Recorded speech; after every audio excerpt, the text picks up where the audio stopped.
Oops.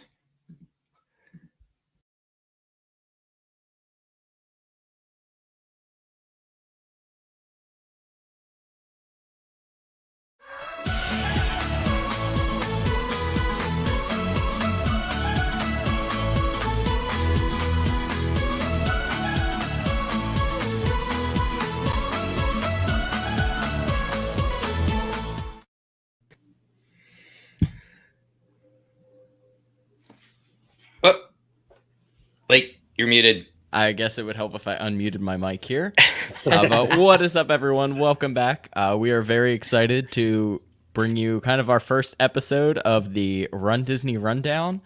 This is just a little live show we decided to do kind of with Marathon Weekend upcoming and lots of other kind of cool Run Disney news to talk about as well. We wanted to just go ahead and do a live show for that. So we're all here. We are all running different events during Marathon Weekend, and we'll hit all of that. We'll talk a little bit about training, what we're excited for, and also answer any of your questions along the way. So as I've said, and as you can see, I am not alone here. I am joined by Steve from the DCL podcast. How you doing tonight, Lake? Very good, very good. And also good friend of both the shows, Steve. Also Steve. I am now officially also Steve. I like to think of myself as better Steve, but hey, whatever you want. He is definitely the better Steve. That's in a lot of different ways. That's for sure. Not the better runner. We'll find out. We'll find out. You've completed a half recently. I have not, so we'll see how that goes. But yeah. So go ahead. Oh, I was just going to say, yeah. So I think we're going to try and do this as a regular thing, and we will come up with a little bit better intro just through our intro out there. So it says Coffee at the Cove, but really this is going to be a Run Disney Run. I got to get the name right. Run Disney Rundown kind of show that we'll try and do on a regular basis with all the races coming up and everything like that, and just kind of market it on your channel, Lake Mousechan, our Facebook, our YouTube channel as well, and maybe someday we'll have our own separate channel that will rival like ABC and ESPN or something like that. Yep, all about Run Disney. Well, I think we're going to talk, just kind of go over the basics. You guys just ran Wine and Dine, so you guys, we talked about it on the last show, but you guys have got some recent experience with Run Disney, right, Lake? Yeah. Actually, before we do that, why don't we all just kind of hit a quick like Run Disney background, maybe like your first race, your favorite race weekend, something along those lines. Yeah, that's a good idea. Steve's probably run more than I have, so yeah, well, I could start like a little chronological history. So the first one I ever did was back in April 2019. I did the Star Wars half. R.I.P.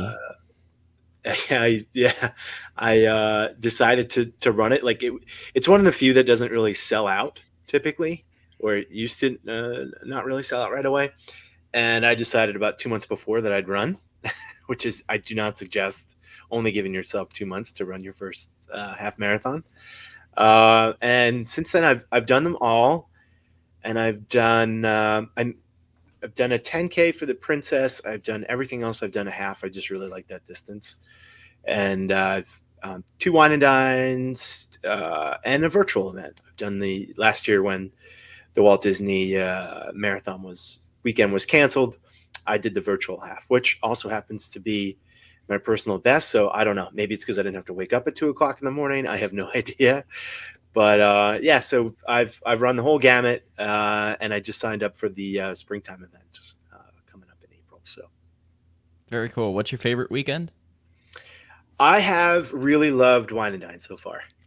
I think I've gotten really lucky with weather for that weekend. For whatever reason, both times I've run it, like a couple days before the weather will break here in Florida. It's really, really hot throughout October, and we've gotten beautiful weather. I really like the course for the half. I just think running through Animal Kingdom is awesome, and you get 3 parks for that event. Plus, I've never gone to the ticketed event at Epcot, but that does come with your race fee, and I've heard that's a lot of fun. Also, it's just a little bit too late for me generally that day if you're running on Sunday. But eventually I'll get there. But yeah, I'd say Wine and Dine is probably my favorite so far. All right, very cool. What about you, Steve? So my wife actually ran the 5th marathon, Walt Disney World Marathon, back when it, and I should bring her on sometime to talk about that because it's so different compared to the way it is today. We should have her on to talk about that. But so she wanted to do another one. So my first one, I can't remember what year it was the 25th anniversary of the marathon weekend. Was that 2018, 2019, 2018? 17 or 18, one of the two. Yeah. So I've only done marathon weekend. I kind of got intrigued by it when they had Run Disney out here at Disneyland. I wanted to do the Disneyland half. And after kind of learning a little bit more, I think running at Walt Disney World's a little bit better because you can go through several of the parks, especially on the half versus Disneyland. You're out on the street most of the time and the Disneyland races. No shade against it whatsoever, but I kind of got intrigued by that. We never made it down there, and we finally did that marathon weekend for the 25th. So I've run the marathon twice, and then I've done the half twice, and love marathon weekend. But I would love to do Wine and Dine. That's the one that intrigues me the most. That was 2018. The 2018. Okay. Yeah. So that's kind of my Run Disney experience. We got a couple comments. Katie says 2013 January half was my first. Wine and Dine is my favorite too. So cool. Yeah. So I can't even remember what year it was, but my first race weekend was actually Princess. Oh wow! Of all the race weekends, Mm-hmm. and I was definitely hooked from there. It was whatever year was the first year Star Wars because we signed up or we upgraded to the challenge at Princess Weekend because they hadn't sold out yet. But since then, I have ran all of the weekends multiple times. I think, well, I was perfect in Star Wars, so that would have been 4 times. And then Marathon Weekend is actually the weekend I have ran the least amount of times. This will be my 3rd time coming up. But it might actually be my favorite weekend now, just because it's kind of the weekend that we all seem to congregate to now. So it's just exciting getting to meet up with everyone. It's pretty much the weekend that like everyone is doing and everyone's going to be there. Yeah, it seems like it this year too. I'm definitely looking forward to that for sure. It definitely has the most race options, I guess, because they got the marathon in there. Although I'm kind of intrigued by the spring. What do they call it? Springtime surprise. Yeah, the springtime surprise and we'll talk about that. I know a little bit later, but I'm totally intrigued by that. I'm not going to make it this year, but next year hopefully. Yeah, I'm glad they're offering something different. I'm fine with it. I mean, Star Wars weekend was okay. My biggest problem with that weekend is it was by far the warmest race that I ran. Which, when I ran it back in 2019, it was so unbelievably hot. But yeah, November, January seems to be a little bit safer. Although Princess a couple years ago was freezing. 2019. Oh my God, it was so cold. That was so cold. It was one of the coldest days we've had in Florida in the time that I've lived here, like the 5 years. Especially the 10K was particularly awful. And that's what I ran. Yeah, that day. Yeah. It was an unusual thing, but I've had fun at all the weekends. So we got a couple more comments here. Like Stephanie says, first was Star Wars for me, and then Jeff says, I have only done the Goofy Challenge in 2019. I've ran the virtual Star Wars. I guess a couple of us have done some virtual stuff too. I would like to run the Wine and Dine, but I live in North Carolina. I'm running Dopey this year, 2022. So you'll be out there with Lake running Dopey, Jeff. Let's go Dopey. Yeah, definitely. Make sure to say hi if you see any of us on any of the days. But I will be at all the races doing Dopey, so I'll be out there. And I'm going to film again. I'm going to film all the races. God bless those Dopey folks. Exactly. I'm excited. It'll be an adventure. I mean, I don't know if I could walk them all. Never mind run them all. The compound fatigue just from getting up that early would just eventually make me delirious. But it's fun to spectate too. I spectated the marathon a couple times, giving out beers. That was fun. I had a lot of fun. Last year, I spectated everyone doing the half, and I got to pretty much watch everyone finish and just like hang out with people at the end. And that was a ton of fun too. Oh, it's a lot of fun. Yeah, for sure. The energy's good. Yeah. While we're on that, obviously I'm running Dopey, and then you were both running the half, right? Yes. Yep. Yeah, correct. Doing the half again this year. So Donald's race. All right. Well, Steve, do you want to kind of lead us off on our first topic here? We're going to kind of just run down marathon weekend. We'll go over the event guide, courses, all of that fun stuff. If anyone has any questions, we actually have a couple here that were also sent in to us that we'll maybe hit those at the end. But feel free to drop any questions in the chat, and we'll kind of answer them along the way or as they come up. Okay, so we'll just start with just some of the basics. We're not going to go quite as deep maybe as we did in our last video, but starting off, you have to go to the expo to be able to pick up your race day packet. Lake, could you give us an idea of where the expo was and what was your guys' experience picking everything up during Wine and Dine? Yeah, so expo is at ESPN Wide World of Sports. Honestly, I thought the expo was very easy. I believe this is also the three building setup. Yes, it is. So basically, your expo experience will take you to 3 different buildings. You have to go to 2 of them, and then the other one is event merch. So most of you will also be heading to the 3rd. But building C, which is the HP Fieldhouse, is bib pickup, probably the most important thing. It's actually the furthest building away. It's like a quarter mile from parking. Really not too bad there.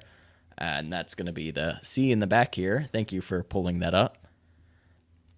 But what you'll need here is you'll need your ID, and then you will need your digital, I think it's like your digital expo pass, which is basically just like a screenshot saying that you've done your waiver and that you're registered for the event. You show them that, and you show them your ID still, and then you go, same thing as before, there's a flip book there with basically everyone's name and bib number, and you go and you have to sign your name, and they'll give you bib and all of that. Very similar to what it's been in the past. Nothing that new there, other than there has been issues where people have been trying to sign their digital waivers, and their whole registration just like falls off their account somehow. A couple things about that. One, if you registered a whole bunch of people, it makes you put in like everyone's individual emails. It'll actually then take that pass or take that registration and kind of link it to that email instead. So for instance, like Katie a lot of times registers me for the events because she just always gets through in like 5 minutes. Like, I kid you not, every event, she's like, oh, yeah, I'm in right away. And my thing's still spinning like, oh, yeah, you got 30 minutes to wait. Good thing you're at work. But what happened was when we went to sign the waivers, it basically sent everything back to my email because that's the email that I put through for it. So then I had to go through, and they ended up showing up on my account. But for other people, basically the registration just ghosted. If that happens, they basically had an area set up for like lost registrations, and they also had an area where you could still basically sign your bib or sign your waiver the old-fashioned way. Do you guys have anything else about bib pickup? No, I guess that leads right to is it going into building B there? Yes. In the athletic center, yep. Because they give you a ticket, right, to go pick up your... So, yeah, when you get your bib, first off, if you're doing a challenge, at least for Wine and Dine, they stopped doing the pictures for verification afterwards. I'm going to assume this is probably going to stay true for Dopey and Goofy runners as well. Just, you don't take the picture beforehand. It didn't seem to be a big deal. But anyways, what we were getting at is when you get your bib, there's basically like a tear-off part that has your shirt sizes. You're going to go and take your bib and go over to building B. This is your regular expo. This is where all of the different vendors are for basically all of your regular running and non-Run Disney specific merchandise. And they make you kind of traverse through to the back of that expo. You'll go up and they'll tear off that ticket on your bib, and you'll get your shirt or shirts depending on what races or challenges you're running. Again, very easy.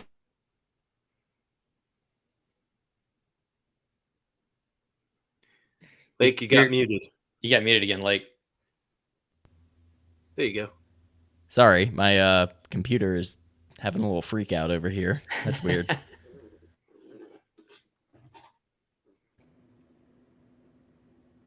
Okay. I don't know what that's about. You said very easy, though, for easy to pick up the stuff, I think. Yeah, very easy to go through that whole process. Anyways. Yeah.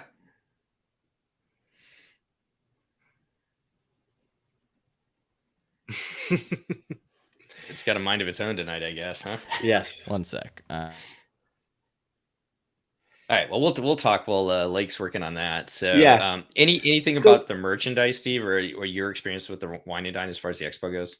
Well, let me go back for a sec. So, when you're in the Visa Athletic Center and you go pick up your shirt, that's a great place to just get some last minute stuff. So, there is a Fit to Run store that's back in Disney Springs, but if you do need anything run specific, there's a lot of stuff in there. So, they generally have Aftershocks is in there, the Bone Conductor headphones, but also just little things like last time I picked up some gels for a friend who was running the challenge that weekend. So if you need some gels, some socks, I think it was a pretty rainy weekend for Wine and Dine. And if you were running more than one event and you had just like a couple pairs of run socks or just one pair of shoes and you had some wet shoes, I can tell you that blisters are absolutely no fun. And in a wet climate, in a humid climate like Florida, it's very important to have dry clothes. So great place to get some last minute stuff. It's open for multiple days. So let's say you go pick up your bib on Thursday, you can go back to that area, but just in case you left something at home, you will be able to probably find what you're looking for and more at that expo, even though it was reduced a little bit relative to events in the past. There's a few less vendors in there. So just a good little quick tip in there. So, they literally have everything for you in there. Just talking about what's in the Visa Athletic Center, Lake, and after you get your shirt before you head over to merch, if you want to indulge that. Lake knows a lot more about the merch than I do. Some days. Yeah, so the last building, which is actually the first building you pass, and this is also if you are a Club Run Disney member, I believe this is the only building you actually have to go to, is the first building. They have their own pre-race meetup type of thing. They have a lounge and whatnot. They get access to early merchandise, all that fun stuff. But anyways, this is the Advent Health Arena. This is the first building you'll pass, and you see they always have it done up with kind of the race logos and stuff. But yeah, this is where you'll get all of the official merch, your pins, your shirts, your sweatshirts, and whatever is left if you're not there the first day or two, probably. Mm-hmm. Hey, you had a comment, I think on our last show, that you picked up some stuff after the race too, because a lot of times they'll have the merch shop at the end of the races, so look for that as well. Yeah, that's probably one of my biggest hints or hacks. If they're out of something, and especially something that can be pre-purchased, look for it at the shop at the end of the race, because a lot of times that kind of stuff will end up there, especially all the pass holder stuff was sold out when we got to the expo, and I was able to find most of it after the half marathon. So I got a lot of the stuff that we ended up wanting, but not everything. There were some things that we had planned to buy that we didn't get to, and we did go to the expo the first day for Wine and Dine. One thing about merchandise is they really don't make enough for everyone to be able to buy everything they want. They want to sell out because they don't want to get hung with all of that stuff. Because if it all ends up at the discount store. So stuff will sell out. So if there's something that you really, really are going to it's going to ruin your trip if you don't get, you really do have to go that first day or two. Especially like I hear a lot of the dopey stuff. Some of the like dopey, goofy stuff ends up selling out pretty quick. So some good tips there. Should we turn to the day of the race and just go over some tips there, or anything else about the expo, the check-in part of it? I'm ready to move on. If anyone has any other questions about it, feel free to drop that in and we will circle back around. But yeah, we can go ahead and just kind of hit some general day race stuff. Okay, so just a couple things that I had. Steve, you drove to the race. Did you have any problems parking as far as finding the parking lot and getting in there? I did not drive to the race. I have driven before. Oh, I thought you drove this time. I'm sorry. Yeah, no, I have driven before. I drove during Princess. We didn't stay on property. I've usually always stayed at Disney for these events. It's just so much nicer when you can get transportation to the races, particularly for the half, because you usually are in two different parking lots where you end. So you can end up parking in Epcot and end in Magic at TTC or vice versa. So then you have to go over to your car and go to your next destination. So there's a lot of road closures. Luckily, what I found is your GPS map will be updated with the road closures, to help get around. But just take a look at the map. They'll outline all the road closures in the area if you plan on driving. It's not a big deal. Like, I think you've driven before, right? To the events? Yes, I'm trying to think. One of like I know I definitely did, but I think we've actually driven more than once though. I think a few times that we stayed at Fort Wilderness, we actually drove as well.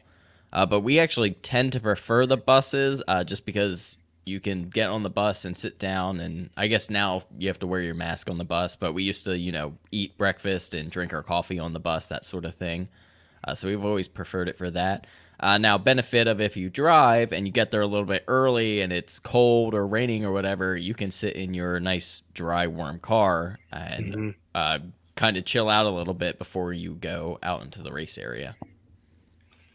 Okay, for those taking the buses, then normally they have a time associated at each one of the resorts. They say like get on the bus at 3 or something like that. Did you find that you needed to be on that first bus, or could you wait one or two buses for your race and wine and dine? I tend to be on one of the earlier buses. Okay. But it's getting crazy because it's pushed up a half an hour now from where it is. Used to be 5:30, and now it's 5.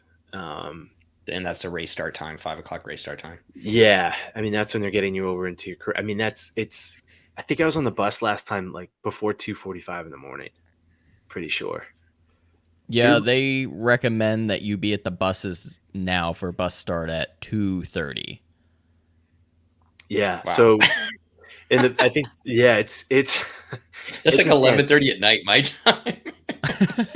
Yeah, I mean, we'll talk about that offline. But Yeah. when you were getting in like the day before to run and head over to the expo, and then your clock would have to adjust, I was like, oh my God, you're going to be running at really 11:30 your time. Yeah. Or at least getting over there. It's pulling at a college all-nighter.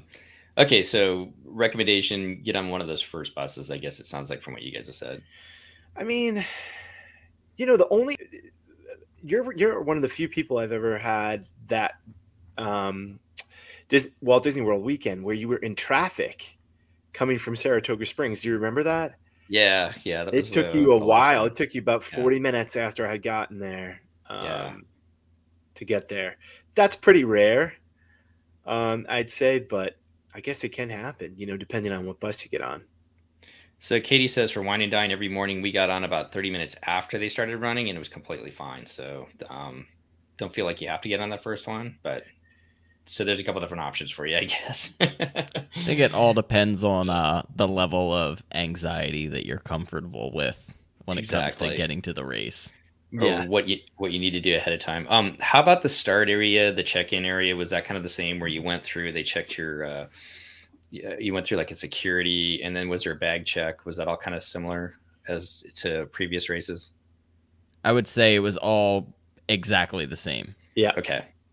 So I've never checked a bag. You check bags, right? Yeah, I actually check a bag almost every race if like Katie and I are both running. Is it Uh, free, Lake? it is free and It is. it's That's right. Okay. actually usually very easy. It is a little bit more complicated during wine and dine and races where the start and finish are in a different location because they have to physically drive your bag to another location. But it's very easy. You go and when you check in, you get that clear bag. That's actually your bag check bag. Now, my recommendation is put a drawstring bag into that bag with all of your things because then at the end of the race, you have a bag to carry anything, your food boxes, your water, all of that sort of Hmm. thing. But they basically write your bib number on the bag and then they put a sticker on the back side of your bib and that basically tells you what truck and what like bag number you are.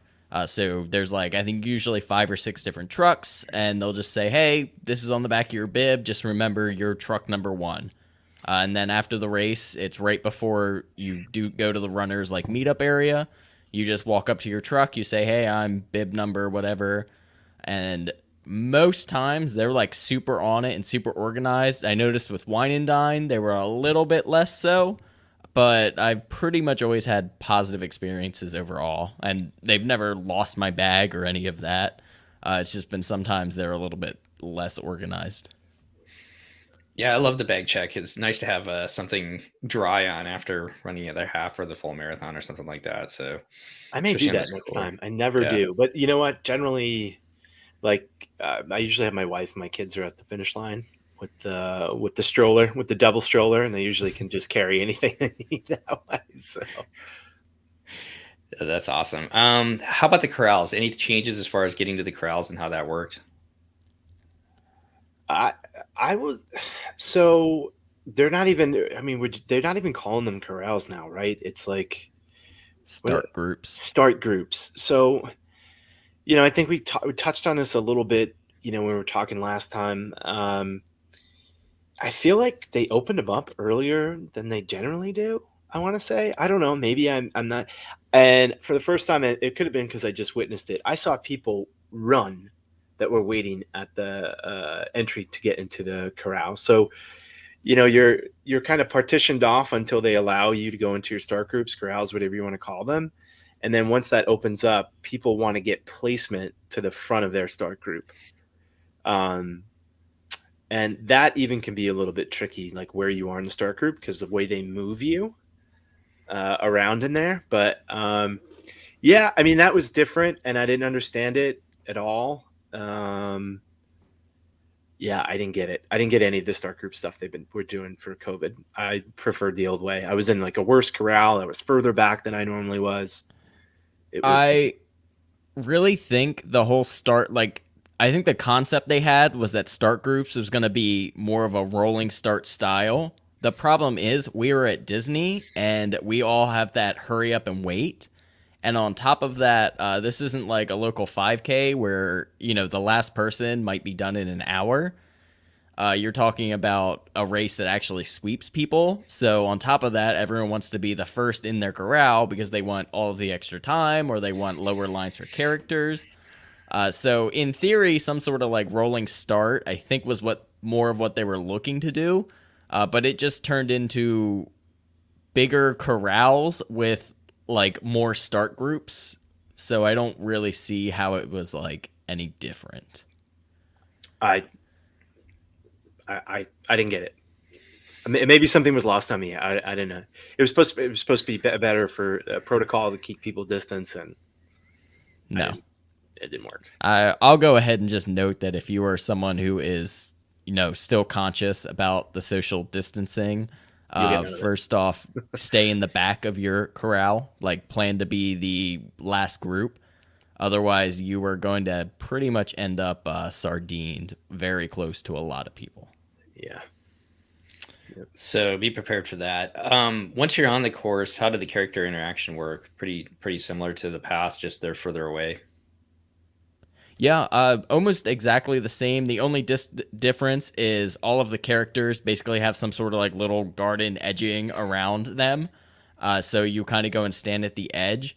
My only kind of peeve with this is they needed to put like an X or like a marker for where they intended for people to stand, because what would happen is people would go to like the different sides of the character, and then the person who was doing the photography had to like readjust their settings every time to be like, oh, okay, now I gotta, refocus here. Whereas before, when you were next to the character, they could always just keep it as the same setting because it was the same photo every time. Or sometimes, like, there were spots that just wouldn't work. I think I was walking up to the Hades character, and the lady was like, "Oh, don't stand there, or the picture won't turn out." So, and you had to like go to the other side of him. So I think they would benefit from having like literally just like a circle. We know they have all those social distance circles. So if they laid a couple of those out for, hey, this is the best spot to stand for your picture, that would be fantastic. That makes a lot of sense. Got another comment. Speaking of characters, so Katie says, if you like those before race pictures, so sometimes they have some of the characters out there or different things that you get pictures of early is better because the lines get long. Stephen E., I know you're a big bathroom person on the course. Plenty of bathrooms for those people running the first time. Wait to out me. I got all the bathroom tips. I like it. So I was going to say the bathroom tips start when you get off the bus, because so there's a set of porta potties as you're getting off the bus that people tend to walk past and go towards where the action is. Do not pass up any kind of opportunity to go to a porta potty, because once you're in the start groups and the corrals and you're ready to start closing up the corrals, there's generally a big line. And it can get a little bit dicey if, because the reality is you are waiting in there, depending on how far back you are, for could be quite some time as all the other waves ahead of you are going, the elite and sub-elite athletes, all the folks that are ahead of me, which tends to be a lot. But anyway, point being, don't pass up an opportunity to use the bathroom. If you're, especially in the morning, you're trying to hydrate before you're about to run early, and you do not want to be in dire straits while you're out on the course. And like one of those folks that's a lot of people, when you'll notice, if you've never done it before, and the first half mile to a mile will run into the woods, and you're thinking, are they finding a special character I don't know about? and you're just going, nope, they're just trying to it's not magical what's happening in those woods. Let's just put it that way. So that's and then you're just using the regular old restrooms when you're on the course. Like they have parks. I think compared to other races like that I've done, they've got so many more bathrooms. And the next topic too, food, water, Gatorade on the course, is just so much more compared to some of the other big races I've run. Lake, do you recommend people bringing their own food or water? I guess it depends upon how you run and what you're used to, but they have plenty of stuff on the course, right? Yeah. I mean, the common trope is, don't do anything new on race day. Now, with a Run Disney race, not everyone, is necessarily pushing their all out. This isn't, the Olympic trials. So if you want to make do with what they have on the course, or this is like your first half, or you've never done fueling before, one, I would recommend it and would recommend practicing it. I believe they will have the Stinger gels again, which has been their sponsor from Wine and Dine. Before it was the jelly beans. But I mean, yeah, the course support is really awesome for these races. You get water. It's like every mile and a half. And then for the half marathon, you get one set of the Stingers, just a little bit over halfway through usually. I do have that course map up. I guess I could tell you where that is. That is at literally right after mile 8 for the half marathon. So I'm someone who typically brings my own, because at mile 8, I would have needed to have fueled probably 2 times at least. Chews, not gels, is what Katie said, and she's right. Yeah, it's like they're like gummies, but if you've never had them, they're actually very easy to chew. They go down very easy. I do like those a lot. And then for the full marathon, see 1, 2, 3, 4. Looks like 4 food stops. One at mile 9, mile 14, mile 17, and mile 21. And those ones do vary. I know at some point there's one with like bananas, and then they'll have the gels. And I think there might even be something else out there. I don't quite remember what all was out there last time. I think the bananas are near Animal Kingdom. Steve, any thoughts on that? I know you're pretty technical. I stay away from all that stuff, man. I don't mess with anything. Yeah, you know what it is. You want to watch a real nightmare and horror show unfold? Watch people go to food trucks before the race and get like a sausage egg biscuit. Those people, like, I want to go to the casino with those folks because they take high risks. I mean, you have to be really out of your mind. I'm sorry if I'm offending anybody, but you're like, yeah, you know what I'll do before 26.2? I'll have a sausage, egg, and biscuit at 3:00 in the morning. I love it. Okay, finishing up the race, finish line, the medal process. Normally you come across, they give you the medal, you get your picture as you're coming across, and then they give you out some food and stuff like that. Anything changed there in that process, guys? No, nothing. It was great. Even the contents of the packet, I didn't see that. Sometimes they give you like those little applesauce pouches. I remember that might have been in there at one point. But definitely the fake cheese and the the nachos. I don't know. I really can't eat after I have a beer, but I can't really eat after I got all that blood pumped away from my stomach for 2 hours plus. So I've never really had. I give it to my kids usually. So I didn't realize you guys could see the questions too, so that's kind of cool. I'll answer the next one. Katie says they usually do the little chocolate bars later in the marathon, right? Yeah, that's like right as you come. There's like a little hill that you come up right behind the Tower of Terror, and they usually have where a food spot's marked. So yeah, they usually have like that's where you eat the chocolate. So I know Katie, you're running the marathon this year, right? So look for your chocolate there. That was like one of my favorite parts about the marathon. Anything else, I guess, about just kind of the day of race stuff? Anything that differed from the past, or any other tips, guys? No, I mean, we could probably get into like a slew of tips of what to do or how you want to run your race or suggestions or stuff. I mean, I like a lot of people. There is a lot of waiting. So I like to try to just stay warm. Sometimes, you could do some stretching, some running in the parking lot. I don't know. I just don't like to run like all of a sudden just go out there cold. I like to warm up a little bit. But yeah, a million different things you could talk about on race day. But as far as like a logistical thing, I wouldn't say there's that much different than what it was aside from the start groups. Okay. Anything else, like? No. Like I said, if anyone has any more questions or want us to elaborate on anything, we'll happily circle back to it. But why don't we kind of keep going on here, and then we can answer any questions that they come up if they want some more race-specific stuff. Okay. Do you think that's not going to work up to bring the maps up for the different races? We can give it another go. I do have the maps open and ready, so that might work a little bit better since it's more of a stagnant picture. I think that might have been what was causing the problem. Yeah. Let's see. Well, we'll give this a shot. We'll kind of we won't get through like every part of it, but I know there's a question about the half, so we'll kind of just get an overview of what the race courses look like for marathon weekend. They're a little bit different each weekend. So we'll start with the 5K. Like, you want to talk about that? I guess looks like it starts and ends at Epcot. Yeah, this is the very typical Epcot 5K. You go out around the parking lot there, which is kind of cool. I actually like this because you can, like, if you just finished the race, you can go out and like watch people still start. That's what Katie and I did, which was a lot of fun. And then you go in through the back entrance of Epcot. You do a little backstage through Test Track there, and then you enter the park itself right after mile 1. There is a water stop at American Adventure there.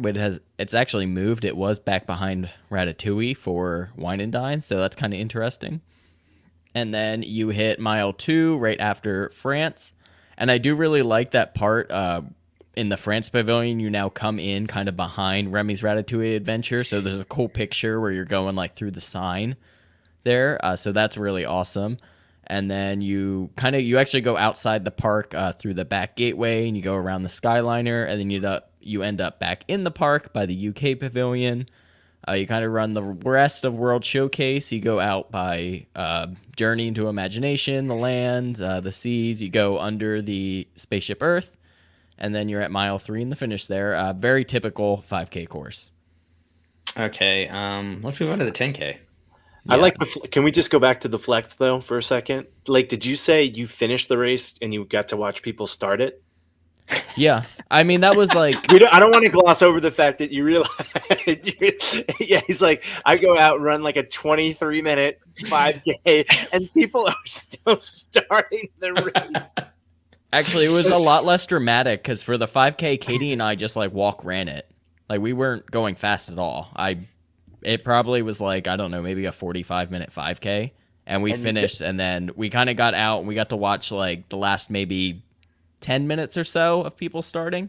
Gotcha. Okay. I'm just messing with you. I didn't want that to go above the audience's head to realize not everybody's going to catch a glimpse of the final waves unless they're Sonic the Hedgehog out there. I'll give you a flex when we get to the full course. All right, there you go. Let's go into the 10K. 10K. I think this is probably the most interesting because I have never seen this 10K course, and I am so excited for it. Yeah. So just like all the other races, you start in Epcot, you go down Epcot Center Drive. I always like when you run out the Epcot sign, which it looks like you do. They typically play the Illuminations music out there. You're going to go down usually the slope that everyone hates doing during the half marathon course. You're going and doing the reverse of that. And you're going to go down World Drive for, looks like a little over a mile before you go ahead and you hit another loop there, and you'll go up the hill. And then you actually get to go and enter, and you'll run a very quick little section through Hollywood. There's also a water stop there. And then you're going to run the path between Hollywood and Boardwalk, and then you'll go down around Yacht Club, and you'll run a kind of quick section through Epcot. Instead of going around World Showcase, you're kind of going to finish the same way the 5K goes, where you go in through the UK Pavilion, back around all of the different areas by the land, under Spaceship Earth, and then you finish right out the front there. Can I just say that is like one of my favorite things to do is running through Hollywood that really quick, and then that kind of pathway that cuts you back to the back part of Epcot where you go by the boardwalk and everything else. I don't know why, but I love that for some reason. Yeah, I feel like that's one of the best parts of running around Disney for sure. That part just like always encompasses like your last, maybe 4 or 5 miles of the race. And like, it's just always vastly more interesting than like whatever you just ran typically. Yeah, maybe that's it because you're getting close to the end and that's why I like it so much. All right, how about the half? And we got another question. Brian's got a question. We'll get to your question, Brian, once we get done with these, once we take a look at the different courses. So let's look at the half. Yeah, that'll be a good question to go ahead and hit on then. But yeah, so half marathon I believe is pretty much exactly the same as half marathon as this half marathon course has been in the past. Maybe someone can correct me if I'm a little bit off there, but it looks to be exactly the same. Trying to think, I would have ran this course for Princess in 2019, which would have been the last time this course was ran actually. But you start in Epcot, you run down Epcot Center Drive, and reminder that this is going to be one of those races where the walk to get to the start is like almost a mile in itself. So make sure you prepare and are timely with that. And then if you're in one of those like earlier corrals, it's also kind of a hike to get up to your corral. Mm-hmm. But yeah, so Epcot Center Drive to World Drive. This is basically the first 3 miles is all highway. There's usually character stops and whatnot along the way, which we'll kind of go back into with Brian's question here. Typically, the parking lot, the MK parking lot's kind of interesting, though. There tends to be like a lot of characters in quick succession there. I think for Princess, there was a scene with Mater and Lightning McQueen. And then right after that, there was, I think, Wreck-It Ralph and Vanellope with their race cars. And then right after that, there was like a whole triage of like villains, or I think it was villains or princesses right after that. So that's usually pretty cool. There's just a whole lot going on in that section. Hopefully that stays true and we'll see that again. But then you are back on the highway. This is a little more interesting than before because you get to go under the tunnel that takes you under the water there. You run by Contemporary. And then you're into Magic, which is probably the most iconic parts of this race. That's where you're going to get your castle pictures. You run down Main Street, all of that fun stuff. Yep. And if you can get in there before the sun completely comes up, the castle's still lit up because there's still holiday decorations. Yep. And it's pretty cool. Yeah, you can get some really cool pictures in there. And they usually even have a spot where you can stop and you can get like a dedicated, castle picture where there's not a whole bunch of people in the shot. So hopefully that'll still be there. But then you'll go out the back of the park. And this is going to put you at mile 6, so just about halfway there. And you run kind of back out this back area. Not super interesting until you get to like kind of the Grand Floridian golf course area. There tends to be some characters out there. Usually spectators are out cheering for you there. Yeah, this part's brutal. Yeah, then you're on for the long haul here. Mile 7 to basically about 10 or so is a lot of highway. And if you're later into the race or you start later, this is going to be the hottest part of the race as well. You will hit your food after 8. But then you really don't get off highway until you hit about mile 11. And at that point, you swing back into Epcot, and you just do a very quick in and out of Epcot. You basically just go in by the front. It's kind of around the seas you go in, and you kind of pop right under Spaceship Earth, and then you go in through that finish. Katie's got a good point. If you have spectators that are with you, and once again, anybody bringing family with, they can go into Magic Kingdom for free before the park opens. Just take the monorail over from Epcot. So, Brian, if your family's going to be there, they can be there. He's got a question. He says mile 8 through 11 is kind of tough for him. So that's like we're in that dead part of the highway. He talks about discouraging headphone use. What are your thoughts on that, Lake or Steve, as far as headphone use? I use my AfterShokz. But I will tell you that's usually like for me, it tends to be where I'm kind of hurting a little bit, and anything I have in my headphones just kind of like fades into the background for the most part. But yeah, out on the road, and there's a lot of like bottlenecks during these races. You have to be really careful and just conscious of your surroundings. So I would definitely discourage using anything that's noise canceling. Where you can't hear any of your surroundings. I personally don't put anything in my ear, but the AfterShokz are great. You can hear everything perfectly fine. I'm going to go ahead and say too, though, if you're someone who's like very dedicatedly trained with that, and your music or even like your audiobook or something is part of what gets you through it, just do it. Like we said, they're discouraged, but they are by no means not allowed. Many people, do it. So if that's what's going to get you through the most kind of boring part of that race, just do it. I mean, that whole section there is all open highway anyways. So you're going to have plenty of space. There shouldn't be like too much bottlenecking or any of that. Yeah, there's some entertainment out there and stuff too. It's a rough stretch, This is just the 2 park course. I much prefer the 3 because it just breaks everything up a little differently. And it's tough to have the best part of the race, before even the halfway mark when you go through Magic Kingdom. So, but that's not to hate on the course. I mean, I like that it changes up. I wouldn't want it to be the same exact thing every time. I think that might be a blessing. So then you don't look like death when you're running through Magic Kingdom. You have all those cool pictures. Yeah, I look like death by about mile 0.75. So speak for yourself. So some of my favorite parts on this course are between 2 and 3 when you can chase the monorail down. Usually we can beat those, right, Steve? Leave that in the dust. And then as you come to the castle, they will be, I've never stopped to take a picture, but they are going to take pictures of you.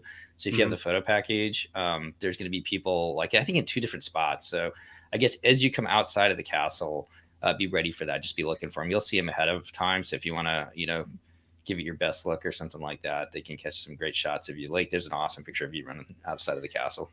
Steve, did you submit proof of time? Yeah. You did. Okay. Yeah. I think we I don't know if we talked about that briefly, but yeah, proof of time obviously would be how you get placed in those start groups. Okay, so you're going to be kind of further up there, huh? Yeah, I think it was like if you had less than 2 hours in a half marathon, you could show that. Then they would move you up closer.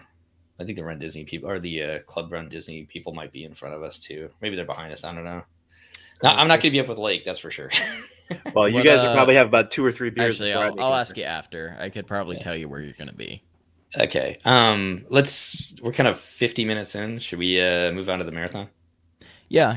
I'll try to make this one as possibly brief as I can as I pull up this whole big map here. Let me get some zoom on. All right. So this course is super cool, but it does have a whole lot going on. So you start the race same as the half marathon out on Epcot Center Drive. But basically, right after mile 1, you actually do a whole bunch of zigzagging and you swing into Epcot. What's really cool about this is you basically run down the tram track. So you were running like dead on into Epcot. So it's like just a really cool view, especially if they're going to have the ball doing like all the glowing effects and stuff, which I hope they do. So you're basically in a park by like mile 2.5 or so. You get to do a nice little kind of loop around Epcot there. And you actually go back out through the cast member entrance in the back, and you go and you swing back around to Epcot Center Drive. So this is typically the part where I like you're running through, and there's still people starting on the side of you there. So that's kind of cool, and like everyone's usually high energy because they're ready to start the race. So they're all like cheering for everyone running by. Kind of a very cool, like interesting interaction there. Very typical to the half marathon where you see people kind of going in the opposite directions down World Drive there. But then you swing kind of back onto Epcot Center Drive. You go down to World Drive. And this kind of mimics the half course pretty closely for this part. You go down. Actually, there are some differences here. You run through the parking lot kind of a different way. And some of this may have to do with like the new roads and whatnot that are there.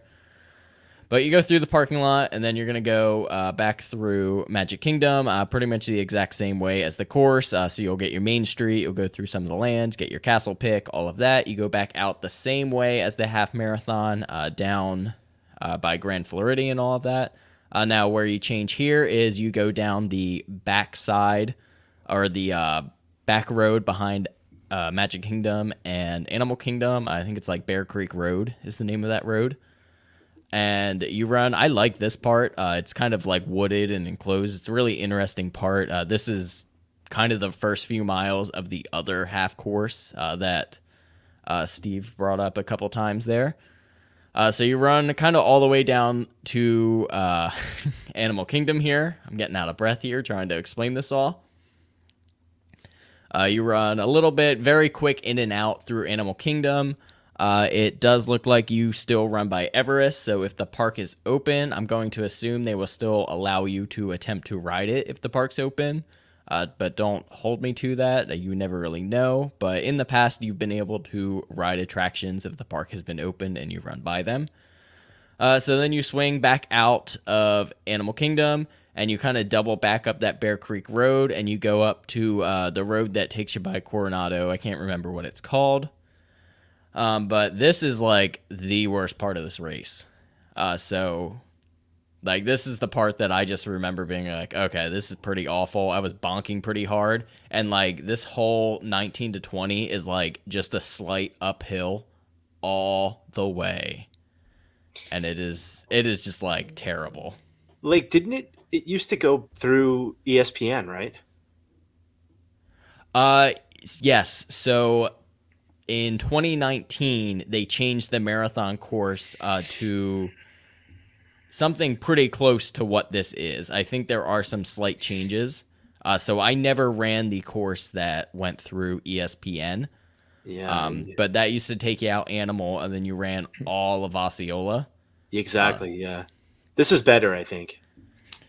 Yeah, I will give both of the marathons I did went through ESPN, and it had like I liked the loop around Epcot to begin with because they had this like out and back too before you got to ESPN. So you went all the way out on this road and you came back where it's just like straight.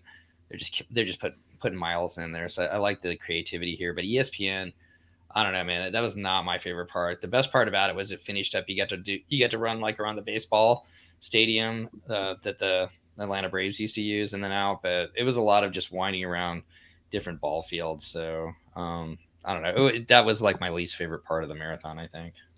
Oh, Christy actually just messaged me and said she believes Everest is going to be down for refurb during that time, so you may not be able to get on Everest. But anyways, so you do that long slog there, and you turn and actually go towards Blizzard Beach. Now, this doesn't actually look like it has you running through Blizzard Beach, which you did do in 2019.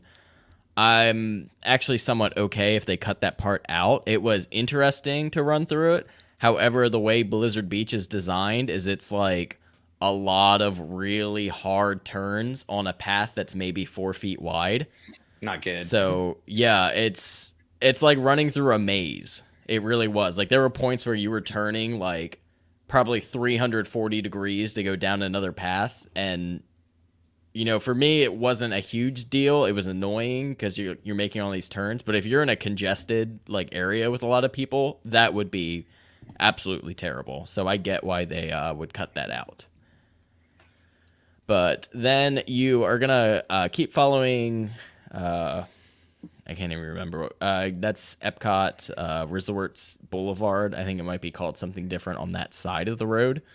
But you're going to run that up, and then you're kind of back onto normal finish here, where you're going to go and do your little in and out through Hollywood. You run Get your chocolate. Get your chocolate, yep. Right there, right before mile 23. You're going to go down the path between Epcot and Hollywood. You are going to go around Boardwalk side this time. For the 10K, you go around Yacht Club. And then you're going to go, and you're actually going to go almost all the way around World Showcase, which is pretty nice. And then it looks like the finish. Okay, yeah, it is like basically the normal finish then. There's lots of crisscrossing of different parts of the course here with that early part and then the end. But it's the same finish that you'll see for all the races. I think that's a better marathon layout, in all honesty, than the two that we ran. So I like that. Looking forward to it next year when we're going to run it again. Fun fact, the last time it was run, at some point they cut it short because it was an unbelievably hot day for a marathon. Yep, they cut the Animal Kingdom part out. So right there between like mile 15 and 19, they cut all of that out. And then they also, I believe, cut part of Blizzard Beach out and just sent you to the left. It's pretty unusual at that time of year to have it as hot as it was 2 years ago. And I ran the half. But I mean, you know, you're out there for the marathon and you're out there 11 o'clock, 10 o'clock, 12, whatever it is when you're finishing. For some folks, I mean, it was in the 80s that day. People were not doing too well, so they had to cut it short. I think they had several people getting dehydrated and going to medical tents and stuff. So that was a hot day. Yeah, be prepared. You're still in Florida. You never know. You never know. Rough running weather here sometimes. I guess one other thing to touch on with Brian's question about entertainment, I think they do a pretty good job. Generally, there's always something going on. You do get to some stretches where there's nothing around, but generally, a lot of times you'll see bands, like high school bands around there. They've got a couple different spots where they put giant projection screen TVs up there, or some kind of, will they be running cartoons and music and stuff? Anything else you guys can think of besides just the characters on the course? Yeah, I remember when I did Star Wars, when you'd first go out, they'd have like you'd be in the middle of like this, battle scene, with like, you'd hear like the lasers and stuff. That was really cool. The scene for Wine and Dine was really cool too, actually, with the bubbles. Yes, it was. Yeah. They do a pretty good job of starting things out, and consistently putting entertainment out there on the course. It didn't feel less when this past event. I thought we would see significantly like less and kind of reduced. It didn't feel that way to me at all. No, and actually I was very impressed with the amount and the quality of the characters from Wine and Dine. It does typically work in about a ratio of 1 per mile. Now it's not necessarily like staggered that way, but there very well could be more. Like I said, that area of the parking lot for MK tends to have a whole bunch of stuff going on, and there are some usually like 2 or 3 different character areas, like through Magic Kingdom as well.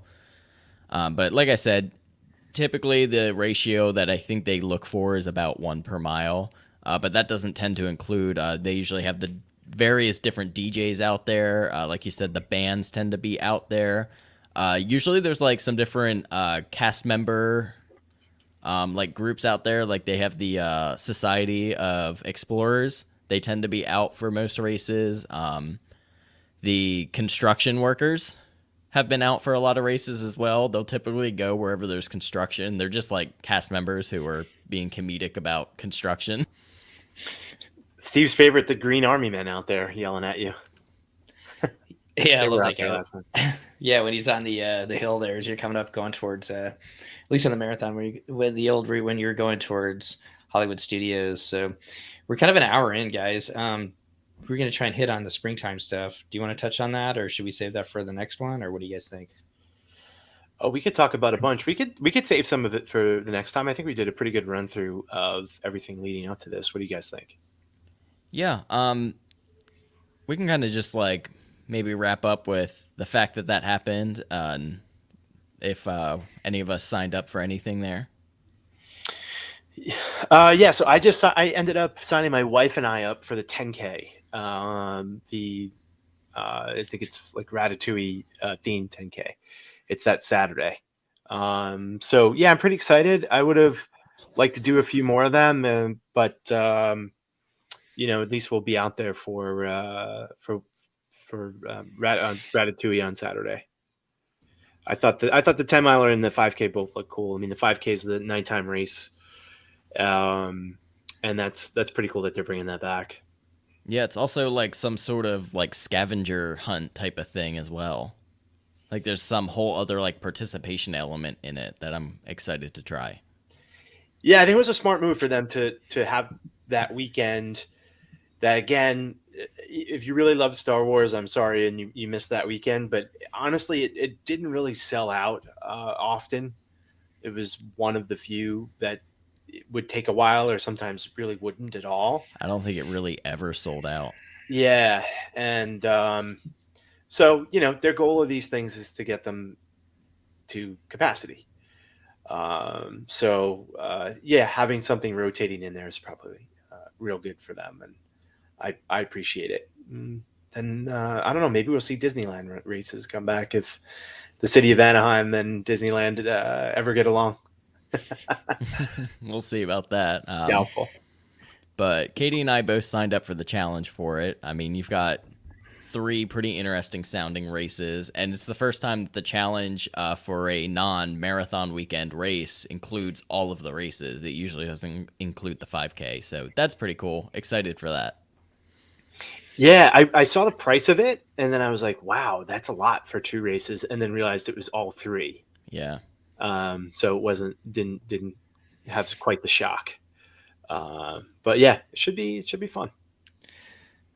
It's a little too close to spring break for us, so we've already got spring break plans, so it's going to be tough. Hopefully next year we'll try and get down there, because I'm kind of intrigued by the couple different of the races there. That 10 miler, the Twilight Zone one, I think that's a great mileage for people that want to go push themselves a little bit past that 5 and 10K, but may be a little intimidated by doing the half or the full. I've done the Army 10 miler several times, and I don't know what it is about 10 miles. I ran 10 miles today, actually, and I think that's like a perfect run when you're starting to do a little bit more distance. So I think it's cool that they're adding that. I don't know if it'll be every year, but I like to see them doing something a little bit different. And I think that 5K, I can't wait to see what you guys do for that scavenger hunt. Yeah, that's definitely the race I think I'm most intrigued by, because I just don't really know what to expect with it. And like, it's Thursday is the 5K, and then Saturday, Sunday are. So one of my other concerns was I thought they were doing the Friday, Saturday, Sunday, and I thought it was a Friday night race followed by a Saturday morning race, which would have been kind of tough to turn that around. But it's Thursday, Saturday, Sunday. So what's going to be weird is I'm assuming they have the expo open starting on Wednesday. and then they'll have it open for Thursday and Friday, and there's not going to be any race going on Friday. So it'll be the same expo schedule as like, I guess, Marathon Weekend, where they have it open from Wednesday through Saturday. That'll be open for springtime. I guess two more things to throw out there. The 5K is sold out. The 10K is still open, although I may have to, if that medal's as cool as it looks, Steve, I may have to like maybe bid some money against your medal for you or something like that. So you'll sell it to me. I don't even know where my medals are. But anyways, the 10K is still open. The 10 miler is still open, and there is a proof of time option for that too. So if you think you're going to finish it in an hour and 30 minutes or less, you can actually move up in the start groups there for the 10 miler. But the surprise challenge, the Run Disney Springtime Surprise Challenge, is sold out. So good on you and Katie for getting in that late, because that sold out quickly, I guess. Yeah, the 5K and the challenge the 5Ks usually sell out. The challenges don't always sell out as fast as this one did, but because they included the 5K in the challenge, and the 5K is the least capacity race, they had to, split up regular registration and challenge bibs. We did see that sell out super, super fast. So I really don't know anything about what this capacity is going to look like. Again, especially with all these special elements in the night race that they're incorporating, it's very possible that the 5K has a very limited amount of people overall. So, we'll see. Katie made a good point. I guess the Springtime Surprise opens on Thursday. It doesn't open on Wednesday. So you'd have to go to the expo for all the runners for the 5K. You have to go on Thursday. Interesting. That makes sense. Okay. All right. They're not going to open it Wednesday. Oh, interesting. We'll see you at Wine and Dine next year too, Steve. There you go. Wine and Dine. That's the goal. Wine and Dine is my next goal, and then the Spring Challenge after that. So it's becoming the one I would not skip. Walt Disney World Marathon Weekend's going to be fun to see everyone. I feel like there's just more. I feel like the capacity's higher. For some reason, I feel like there's just. It does tend to be that, and Princess are the biggest two numbers wise. Yeah, it just seems to be the way it is, and that course can get a little crowded as is, at least where you're starting from the middle or back corrals. But got to get up there with you, Mike. Told you I'd pace you. Let me work on my my running, and then I'll talk about pacing. As soon as you're ready, let me know. I'll do it. Let me knock. Doesn't even have to be Run Disney. We can just do a regular race. Hey, there's some great ones around here. I want to do a Gasparilla one day over in here in Tampa. It's supposed to be a great race. That always happens Princess weekend. Yep. I'm not running Princess this year, so we'll see. And Lake and Katie are going to be on the Magic, so he could pace you around Deck 4 as well too. So if you want to do that. Yeah, we're doing Princess and then getting on the Magic the next day. Awesome. But yeah, I think, are we about ready to close it out here? Does anyone have anything else they want to kind of throw out there? I think the consensus is that we're going to try to do maybe one more show before Marathon Weekend. And then maybe we'll come back and do a little recap afterwards. Yeah, and I always want to talk. I like to talk about other details, just specific to running, training, gear, all sorts of fun stuff. So if there's other questions that are just kind of run specific questions, like how to prepare, first time or otherwise, because I know in the last couple of years I've definitely learned a lot of lessons when it comes to, just personally what I feel comfortable in running and shoes, all that fun stuff. I'm always sending you guys deals too. I'm on it.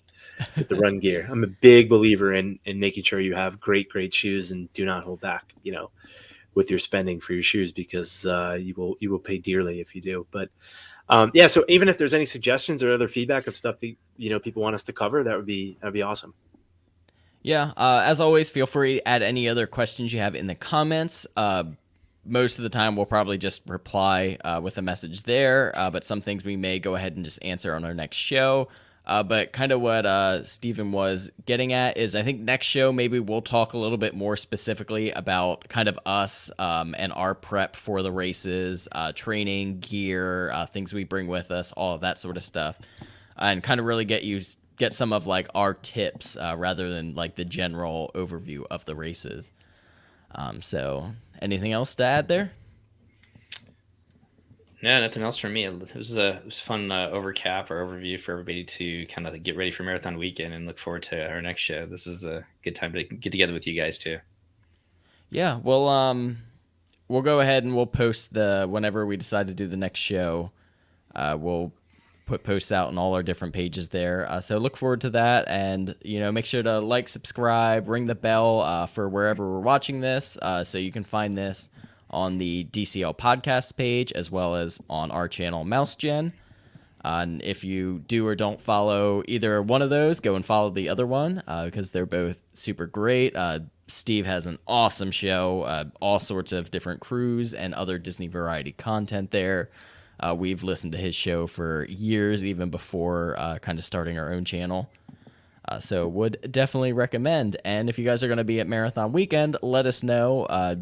We are going to be around. I'll be at all the races, and we'll be through the parks and all that fun stuff. So make sure to stop by and say hi as well.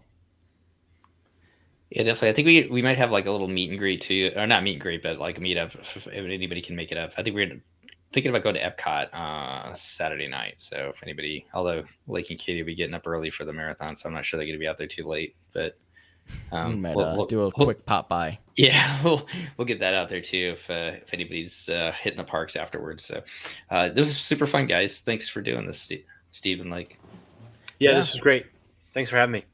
Yeah, thank you guys, and we will see you guys on our next show. And once again, thanks again for everyone who tuned in and anyone who's coming and rewatching or re-rewatching for anyone who's real into that. And we'll see you next time. Bye, guys. Cheers, Take guys. care.